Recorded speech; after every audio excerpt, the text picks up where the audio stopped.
right, so I just wanted to go over a little bit of how the palette works. This is your Stay Wet palette. When you open it up, when you get that plastic off of it, you're going to take off the lid. Inside, you will see some instructions, which you can go ahead and read. They basically are going to tell you that you want to wet the sponge that's under here. And I'll show you that in a second. But when you open up your palette, you'll have some palette paper in here. And that palette paper is what we're going to end up mixing color on. And that's disposable, so when you're done mixing, you will throw that away. However, you want to be a little bit judicious about how much you use. It came with, I think, 5 sheets, and we purchased in your kit another 14 or 15 sheets. And so that should do you, but try to be judicious and don't be like, oh, I messed up, I'm going to use another. On the other hand, those of you who are on campus, there are more palette paper sheets in the faculty supply closet. So if you do run out, you can let me know. So anyway, these are your palette papers. The sponge won't look like this when yours opens up. It'll look kind of shriveled up and dry, and it won't have red on it because I already used this palette. But this sponge is meant to be wet, so you will pour some water on there. I already did that with this, but I'll just show you.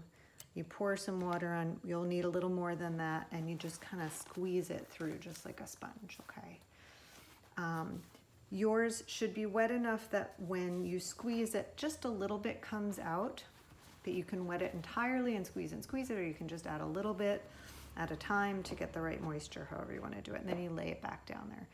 And what this does is it keeps moisture in the palette so that you don't dry out your paint in between mixing sessions. So the beauty of this for acrylic painters is that your paint won't dry out, A, as you're working too much, and B, between sessions painting. So I like to mix paint sometimes, do an underpainting, get started, and then close up my palette and then come back to that painting the next day or a couple of days later.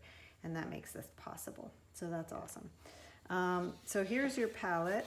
You're going to take one sheet of your paper and you will put it on here and you'll mix color. And the next portion here will end up being mixing color, but you'll see this is sort of where this heads. You want to be sure to close your palette really tightly, like Tupperware, but even more so. And it can be a little tricky to kind of get it lined up. I'm going to let you listen to the snap.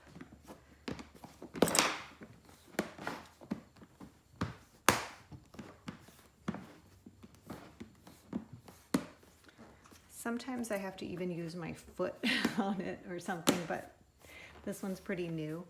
So keep going around and around until you can't hear any more snaps.